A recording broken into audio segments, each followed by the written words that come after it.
Alors, quelques conseils pour un déroulement de l'allaitement maternel. L'allaitement maternel offre un effet protecteur immédiat, notamment contre les infections gastro-intestinales respiratoires. Voilà. Voici quelques conseils pour un meilleur déroulement de l'allaitement maternel. Déjà, il faut connaître l'importance de l'allaitement maternel. L'allaitement maternel offre un effet protecteur longue durée dans la prévention des allergies et du cancer du sein pour la mère. Cet effet est optimisé grâce à sa durée et son exclusivité. De plus, les contre-indications médicales sont rares, même pour les femmes qui fument. L'allaitement reste le meilleur choix et n'empêche pas l'utilisation de substituts nicotiniques. En outre, peu de médicaments sont contre-indiqués avec l'allaitement maternel. Alors, déjà, pour que ça se déroule bien, premièrement, il faut une bonne position. Une bonne position est nécessaire pour obtenir une tétée efficace et non douloureuse. Installez-vous confortablement, soit en position allongée, sur le dos ou le côté ou assise.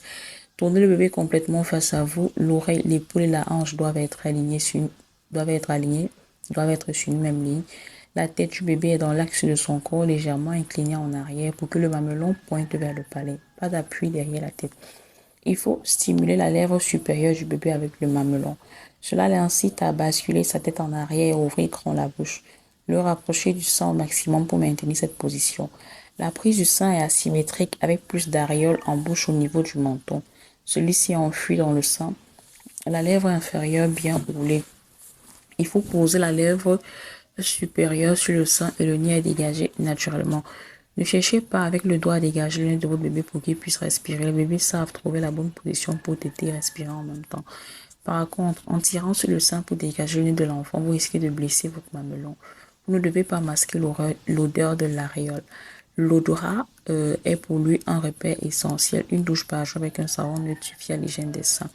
Le biberon de complément pose problème.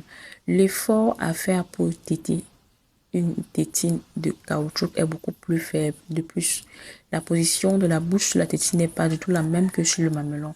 L'enfant qui boit au biberon n'apprend donc pas à développer une tétée efficace sur le sein.